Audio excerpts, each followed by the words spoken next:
नमस्कार, मैं हूं दिव्या और आप देख रहे हैं आंखें न्यूज 24। आइए सबसे पहले नजर डालते हैं आज के मुख्य समाचारों पर।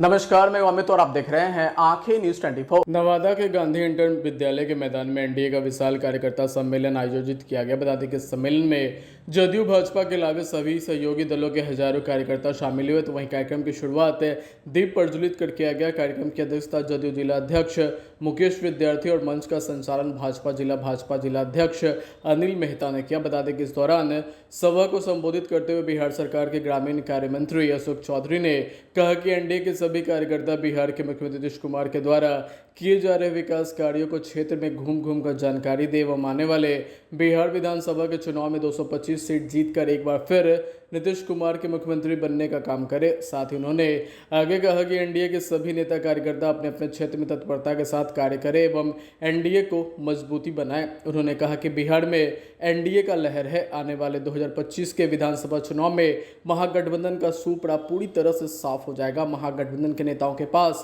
कोई मुद्दा नहीं है, इसलिए महागठबंधन के नेता पूरी तरह से घबराए हुए हैं और घबरा कर अनाप शनाप बयान दे रहे हैं। तो वहीं नवादा के सांसद विवेक ठाकुर ने कहा कि आप लोगों को अफवाहों से सावधान रहने की जरूरत है। बिहार में एनडीए की सरकार ने सुशासन सुरक्षा के साथ बिहार के विकास के लिए पूरी तरह से संकल्पित है और लगातार बिहार विकास की ओर अग्रसर है।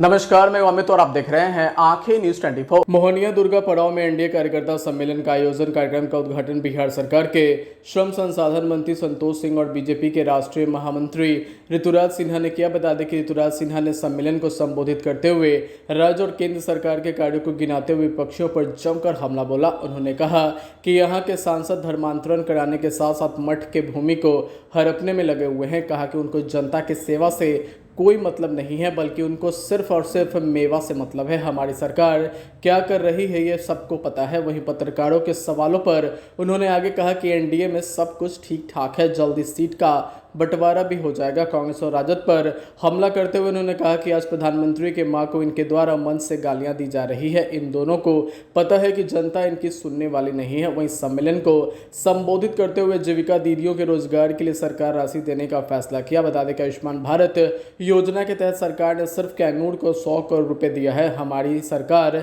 चारा घोटाला नहीं बल्कि विकास कर रही है। जाति पाति से ऊपर उठकर लगातार कार्य कर रही है।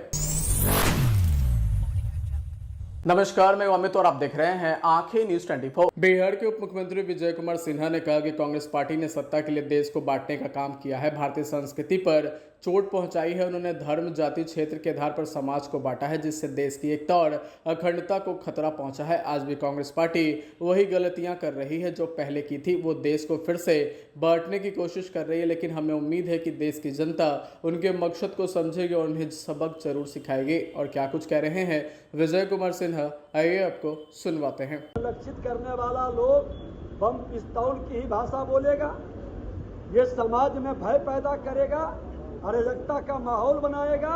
ये कांग्रेस का चरित्र ही आतंकवाद से जुड़ा हुआ रहा है। कांग्रेसियों ने सत्ता के लिए देश को बांटा है, भारतीय संस्कृति पर चोट किया, संविधान को भारतीय संस्कृति से बदलने का प्रयास किया। ये लोग बम पिस्तौल का खेल खेलना चाहता है, अराजकता उत्पन्न करना चाहता है, लेकिन भूल गया कि हर भारतीय तुम्हारी अराजकता को खत्म कर देगा और तुम्हारी मानसिकता को हाइड्रोजन बम क्या, ये सूत्री बम भी नहीं बना सकता और न फोड़ सकता है। ये फूला हुआ गुब्बारा है, एक पिन कोई मार दिया तो हवा निकल। नमस्कार, मैं अमित और आप देख रहे हैं आंखें न्यूज 24। प्रधानमंत्री नरेंद्र मोदी की दिवंगत मां को लेकर कांग्रेस द्वारा जारी किए गए एआई जनरेटेड वीडियो पर सियासत पूरी तरह से गर्मा गई है। दरअसल वरिष्ठ नेता व राज्यसभा सांसद उपेंद्र कुशवाहा ने कांग्रेस पर बड़ा हमला बोला। उपेंद्र कुशवाहा ने कहा है कि कांग्रेस ने गलत काम किया है। चुनाव के वक्त इस तरह का वीडियो जारी करके वे अपने ही पैरों पर कुल्हाड़ी मार रहे हैं। उन्होंने कहा कि कांग्रेस हमेशा ऐसे ही काम करती है और ये समझ से बिल्कुल परे है कितनी नासमझी आखिर वो क्यों कर रही है। आइए आपको सुनवाते हैं और क्या कुछ कह रहे हैं उपेंद्र कुशवाहा। देखिए, एकदम गलत काम, ऑब्जेक्शनेबल काम लगातार कांग्रेस के लोग कर रहे हैं। उनको यह बात भी समझ में नहीं आ रही है इस तरह का वीडियो जारी करेंगे चुनाव के समय में तो अपने पैर में कुल्हाड़ी मारने जैसा हो जाएगा। लेकिन अब इतने नासमझ लोग हैं, इस पर क्या कहना है बहुत ही ऑब्जेक्शनेबल। सर, तमिलनाडु के नेता हैं जिन्होंने फिर बिहार को लेकर के कहा है कि बिहार का कोई अस्तित्व नहीं है तमिलनाडु के सामने, यहाँ SIR अवहेलना की है। देखिए, कोई सुनेगा इस बात को तो हंसेगा। तमिलनाडु या देश का कोई हिस्सा हो, बिहार के लोगों का योगदान अगर वहाँ नहीं हुआ रहता तो जिस रूप में आज तमिलनाडु या कोई भी स्टेट खड़ा है उस रूप में नहीं खड़ा होता। तो जिसके चलते है अब उसी के खिलाफ लोग बोल रहे हैं। समाचारों में वक्त हो चला एक छोटे से अंतराल का। पटना में कई वर्षों से शिक्षा में अहम योगदान दे रहा है Gyansthali high school Alamganj Patna city, जहां 10वीं और 12वीं की बोर्ड परीक्षाओं में 100% अंक प्राप्त कर रहे हैं बच्चे। एक ऐसा स्कूल जहां न केवल होती है पढ़ाई बल्कि साथ ही साथ होती है कल्चरल एक्टिविटी, स्पोर्ट्स एक्टिविटी से जुड़े गेम्स, मैथ ओलंपियाड से लेकर साइंस ओलंपियाड, जहां बच्चों के लिए स्कूल कैंपस अत्याधुनिक सुविधाओं से लैस, छोटे बच्चों के लिए वाहन और ट्रांसपोर्ट की विशेष सुविधा। तो देर किस बात की, आज ही कराएं अपना नामांकन Gyansthali high school Alamganj Patna city में, जहां नामांकन की प्रक्रिया जारी है। संपर्क करें पुलिस चौकी Alamganj main road near Alamganj थाना पटना बिहार 800007। समाचारों में आपका फिर से स्वागत है।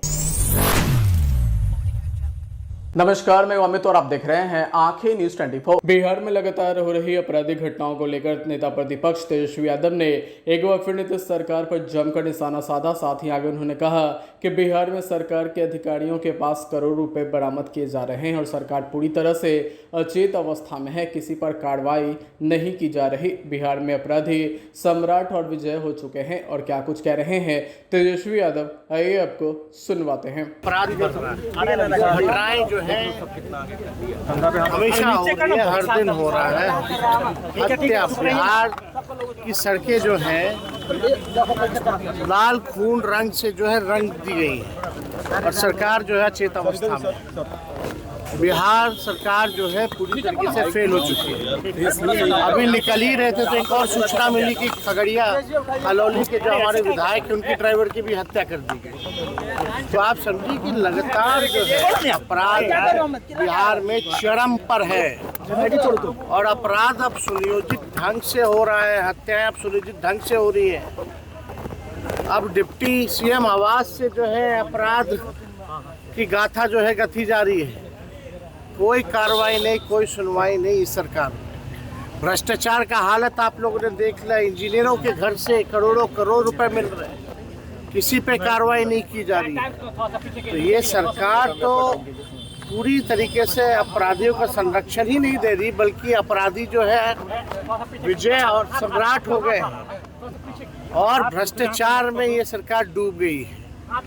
लगातार जो है भ्रष्टाचार थाना ब्लॉक चले जाए, लोग परेशान हो चुके हैं इस सरकार से। सम्राट चौधरी कह रहे हैं कि राघोपुर के व्यक्ति की जो मौत हुई है फायदा किससे होगा अगर वो चुनाव लड़ते तो। सवाल उठा रहे हैं कि बहुत गंभीरता से घटिया सोच, इतनी घटिया सोच है। हत्या हुई है और इस तरह का उप मुख्यमंत्री अगर बयान दे रहे हैं तो शर्मनाक है। ये क्या सोच है इन लोगों की, घटिया सोच। ज़रा सोचो कैसे लोगों के हाथ में सत्ता चली गई है। मतलब वो जस्टिफाई कर रहे हैं कि हत्या हुई है तो हम चुप रहे कि हमको फ़ायदा होगा। क्या घटिया सवाल जो है। ऐसे लोग जो है उप मुख्यमंत्री बन गए। ये लोग लायक हैं क्या? ये इनकी मानसिकता दर्शाती है। जो भी अपराधी है उस पर कार्रवाई होनी चाहिए, लोगों को इंसाफ मिलना चाहिए, न्याय मिलना चाहिए। इसकी बात ना करके जस्टिफाई कर रहे हैं। क्या प्रकार की सोच। जहाँ तक इतनी राघोपुर की चिंता है तो बोले अपने आका प्रधानमंत्री को आकर के लड़ने चुनाव, कौन रोके हुए। इतनी घटिया सोच, इतना घटिया बयान, बिलो द बेल्ट। इन्हीं लोग से उम्मीद की। कांग्रेस की तरफ से जो वीडियो डाला गया प्रधानमंत्री की मां को लेकर, इंडिया ब्लॉक ने मजाक उड़ाया। मां बहन का सम्मान नहीं ये लोग करना चाहते हैं, लगातार ये मंच से होती है। इनके पास कुछ कहने को है, हालांकि हमने वो वीडियो नहीं देखा, ठीक है, लेकिन इन लोगों को अपना हिसाब देने के बजाय जानबूझ के इशू को डाइवर्ट करने का अपना काम भाजपा करती है और कोई नहीं। भाजपा ने जितना अपमानित किया है, नरेंद्र मोदी जी के अपशब्द सब लोगों ने छुआ है, किसी से छुपा नहीं। तो बिहार के मुख्यमंत्री नीतीश कुमार जी को डीएनए का गाली दी, इससे बड़ा क्या गाली होगी। आप बिहार यात्रा पर निकल रहे हैं एक बार फिर से। अब हम लोग शेड्यूल जो हमको लगता है कि 16 तारीख से जो है, जो बाकी के जिले जो बच गए थे। नमस्कार, मैं अमित और आप देख रहे हैं आंखें न्यूज 24। राज्यव्यापी दिव्यांगजन खेल प्रतियोगिता 2025 का आयोजन समाज कल्याण विभाग, बिहार राज्य खेल प्राधिकरण एवं बिहार पैरा स्पोर्ट्स एसोसिएशन के संयुक्त तत्वाधान में पहली बार किया जा रहा है। बता दें कि इस प्रतियोगिता का मुख्य उद्देश्य दिव्यांगजनों को खेलों में शामिल कर उनके कौशल, हौसले और प्रतिभा को सामने लाने के लिए एक सशक्त मंच प्रदान करना है। साथ ही सामाजिक बाधाओं को तोड़ते हुए समावेशिता को बढ़ावा देना और बिहार के एथलीटों को नई प्रेरणा देना है, जहां हर खिलाड़ी को समान अवसर, सम्मान और पहचान मिले। वहीं प्रेस कॉन्फ्रेंस में सचिव समाज कल्याण विभाग वंदना प्रेयसी ने कहा कि ये खेल प्रतियोगिता दिव्यांगजनों के लिए एक सुनहरा अवसर है, जिससे वे अपनी प्रतिभा और हौसला दिखा सकते हैं। वहीं आने वाले समय में दिव्यांगजनों को ध्यान में रखते हुए कई नई योजनाएं भी शुरू की जाएगी, ताकि उन्हें सम्मान, अवसर और सम्मान मिल सके। क्योंकि हम आप लोग के सामने ये लाना चाह रहे हैं कि बिहार सरकार के द्वारा समाज कल्याण विभाग और खेल विभाग के द्वारा बीसीसीए के माध्यम से पैरा गेम्स का ऑर्गेनाइज किया जा रहा है। सबसे पहले तो हम ये बताना चाहेंगे कि बिहार सरकार दिव्यांगजनों के लिए बहुत काम करती है। अभी आपको पता ही है कि पेंशन की राशि को 400 रुपये से बढ़ाकर 1100 रुपये कर दिया गया है। इसके अलावा विगत कुछ कैबिनेट्स में कुछ बहुत महत्वपूर्ण निर्णय लिए गए हैं विकलांगों को लेके, दिव्यांगजन को लेके। तो उसमें सबसे इम्पोर्टेंट ये निर्णय हुआ कि जो सिविल सेवा के प्रीलिम्स पास करेंगे उनको हम 50,000 रुपया बीपीएससी के मेंस की तैयारी के लिए और 1 लाख रुपया अगर आप यूपीएससी का प्रीलिम्स क्लियर करेंगे, तो वो निर्णय लिया गया। दूसरा है कि उनके बीच में एंटरप्रेन्योरशिप को बढ़ावा देने के लिए हम लोगों ने मुख्यमंत्री दिव्यांगजन उद्यमी योजना लेकर आए हैं, जिसमें हम लोग उनको 10 लाख रुपए, 5 लाख रुपए सब्सिडी और 5 लाख रुपए इंटरेस्ट फ्री लोन देंगे। उनको हैंड होल्डिंग सपोर्ट देंगे, जिससे कि वो और आगे अपना एंटरप्रेन्योरशिप और अपना कुछ व्यापार उद्यम शुरू कर सकें। इसके अलावा अभी हमारे पास और भी बहुत कार्यक्रम है जो हम यहाँ पे लाने वाले हैं, खासकर दिव्यांगजनों के लिए। तो उसमें एक कार्यक्रम ये है कि उनके बीच में स्पोर्ट्स एंड स्पोर्टिंग एबिलिटीज़ को बढ़ावा देना, टैलेंट सर्च करना। ऐसे तो बिहार के कई खिलाड़ी हैं जो दिव्यांग हैं और उन्होंने बहुत अच्छा काम किया है, मेडल्स लाए हैं। आप लोग को शरद के बारे में पता होगा, शम्स के बारे में पता होगा, प्रमोद के बारे में पता है। लेकिन एक जैसे हम लोगों का इस बार ये मंथन किया कि हम लोग को जिस तरह से अन्य खिलाड़ियों के लिए टैलेंट सर्च किया जाता है और उनके फिर प्रतिभा को देखते हुए उनको ट्रेनिंग देके, स्पेशल ट्रेनिंग के देके उनको आगे बढ़ा जाता ताकि वो मेडल जीत सके। तो हमारा यही प्रयास है कि दिव्यांगजनों के बीच में इस तरह का एक प्रतिस्पर्धा ऑर्गेनाइज किया जाए। बेसिकली टैलेंट सर्च करना हमारा उद्देश्य है और इस उद्देश्य से ये है कि हम लोग एक जिस तरह से बिहार आज स्पोर्ट्स के में इतना अच्छा काम कर रहा है, उसी तरह वो हम पैरा स्पोर्ट्स पे भी हम लोग उतना ही अच्छा काम करें।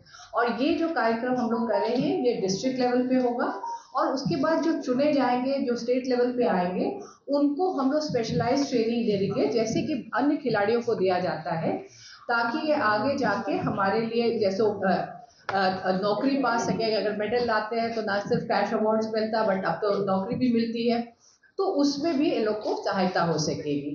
तो बेसिकली आज, और मेरे को लगता है कि मेरे कोलीग सब उसको बताते, यहाँ शिवाजी भी हैं जो एसोसिएशन के अध्यक्ष हैं और यहाँ पे साई के भी प्रतिनिधि हैं। तो ये लोग बता रहे हैं कि शायद पूरे देश में ये पहली बार पैरा लोगों के बीच में, दिव्यांगजनों के बीच में एक स्पोर्टिंग कंपटीशन, एक टैलेंट सर्च के लिए हो रहा है। तो ये एक हमारा छोटा सा प्रयास है और मेरे को लगता है कि आने वाले समय में एक बहुत महत्वपूर्ण ये एक साबित होगा। एक ये सर्च, ये जो हमारा प्रयास है, आने वाले समय में बहुत बृहद रूप लेगा। लेकिन इस बार हम लोग एक छोटा प्रयास कर रहे हैं हमारे तरफ से, बिहार सरकार की तरफ से, दिव्यांगजनों के लिए। और इसके बाद हम लोग का एक और प्लानिंग है कि सिर्फ एक कला संस्कृति का प्रोग्राम करेंगे हम लोग, जिसमें हम जैसे कि उनको पेंशन्स भी मिल सके, तो एक कला संस्कृति का करेंगे जिसमें सिर्फ और सिर्फ दिव्यांगजन होंगे और उनके टैलेंट को, कला के क्षेत्र में उनका जो टैलेंट है उसको भी हम लोग बढ़ाने का काम करेंगे। तो स्पोर्ट्स से अभी हम लोग शुरुआत कर रहे हैं और हम बहुत ग्रेटफुल है खेल विभाग का, बीएसएसए का, कि हमेशा की तरह मेरा बीएसएसए पुराना रिश्ता है और जब ये टर्न अराउंड की बात हो रही थी तो उस समय हम लोग काम करते, इतना फैंसी ऑफिस नहीं हुआ करता था, but it's always very nice to come back here, क्योंकि और यहाँ पे उनका बहुत बहुत आभार प्रकट करते हैं कि उन्होंने इसका हमारे साथ दिया इसके लिए, और मुझे लगता है कि आने वाले समय में हमारा ये जो प्रयास है बहुत। अगर आपने अभी तक हमारे चैनल को सब्सक्राइब नहीं किया है तो हमारे चैनल को जल्द से जल्द सब्सक्राइब करें, लाइक करें और शेयर करें। देश और दुनिया की तमाम खबरों को देखने के लिए लगातार देखते रहें आंखें न्यूज़ 24।